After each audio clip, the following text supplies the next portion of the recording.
again, guys. This is GareBear. And this is AlliCat. And we're here to chat about the worlds of the stories we love, figuring out how the worlds function and what makes them work in the way that they do. Because let's face it, these worlds don't build themselves. Are you sick of the word world yet? We hope not. Because you're watching What in the World?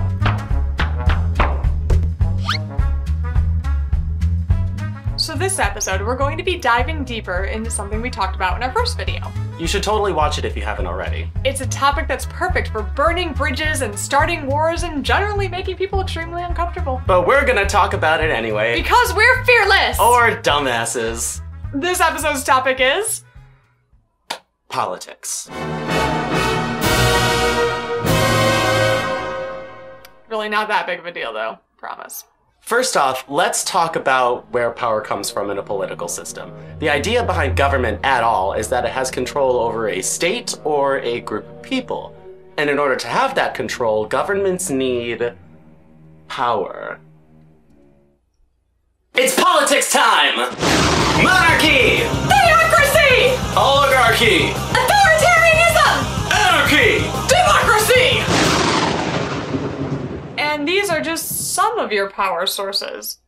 It's important to keep in mind the difference between power source and power structure. Federation! Republic! Hegemony! So while your power source might be coming from kings or religions or corporations, your power structure could be a federation, a republic, a hegemony, or maybe some combination that we've never before experienced. Anyway, it's the difference between who does the politics and how do we politics. And there are myriad possible combinations. For instance, you can have a democratic empire. Or a theocratic federation. Finding creative ways to combine systems and structures can make a world's politics that much more interesting. Now, the importance of politics in a story depends on the story being told. The way we see it, there's a spectrum of story importance when it comes to politics and political systems. It ranges from absolutely crucial to the plot and the characters, change it and be screwed, to never mentioned, and for all we know, Bikini Bottom is in a state of anarchy. So let's start with the supercritical side, the Game of Thronesy side. You may also be thinking of political dramas like The West Wing or House of Cards, but we're actually not going to be including those because while their stories are fictional, their worlds are pretty much real life. Anyway, works on the supercritical side include pretty much everything in the dystopian genre. Especially true when the crux of the story is getting rid of the evil government. So Hunger Games, Brazil, Divergent, 1984, and Fahrenheit 451 will all fall closer to the crucial end of the spectrum. Working your way to the middle, you get your Fireflies, Star Wars, or even Jupiter Ascending.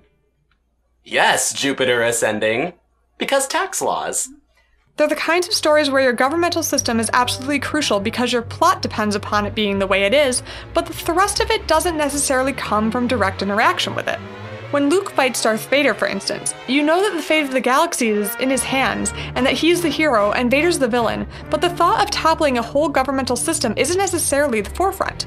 Compare that to the Hunger Games trilogy, which never fails to remind you that Katniss is trying to take down an entire system of government. In fact, the Capitol tries to stop her by reminding her of the magnitude of what she's doing and how the direct consequences of her actions will send the world into political chaos. Moving further down, you have shows like Lost and Steven Universe, stories that hint at or touch upon politics without delving into them much. The others may have some kind of power structure, but it's far from politically relevant. And then you have your inconsequential end of the spectrum. This is stuff like Power Rangers or SpongeBob, worlds where leadership depends on what color you decided to wear that day, and voting is... well, it's useful when the plot demands it be.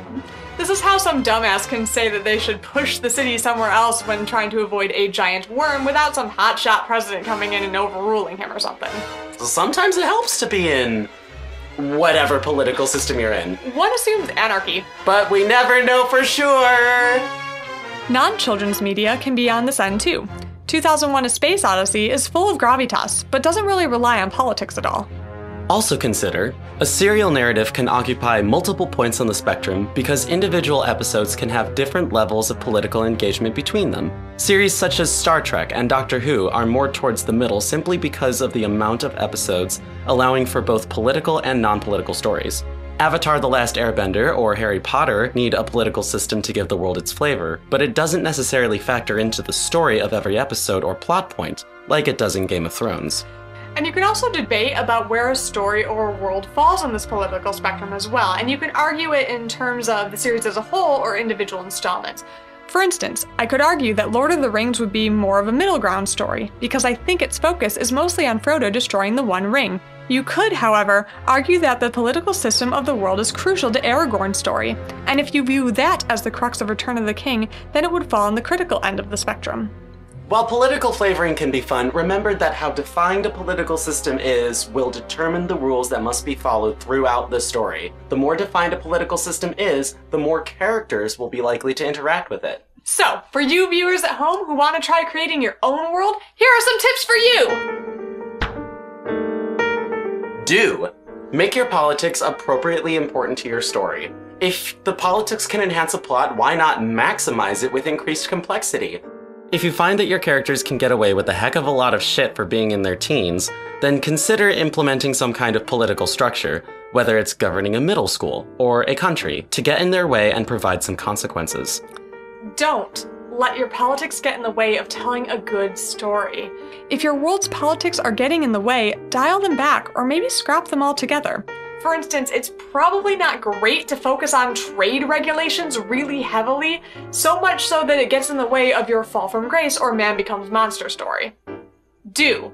Use politics to create obstacles for your protagonists. A democratic republic that's currently split in a world-altering decision makes for great drama, especially if your protagonist is on the losing side. Don't. Let incredibly powerful people exist with no political obstacles or consequences to their power. People with superpowers are prone to this. Young people with superpowers even more so. Authority and rules, even in a fantastic setting, can give your story structure. Do. Let the politics help create the battle-hardened veterans and general cynics of your world. Let your political system be dystopian, let it be utopian, corrupt, pure, whatever the case, let it inform your characters. Remember, they live here! Even the hermits have some idea of what's going on in their world. You don't live your life in ignorance of your country's political function, so neither should they. There is so much more to be said about politics and world building, but I am tired and I want to go home. If you've got questions for us about politics and world building, shoot us a comment. And remember to subscribe. Or if you're not into subscribing, just follow us on social media and see what in the world we're going to talk about next. Until then, stay curious. And stay creative.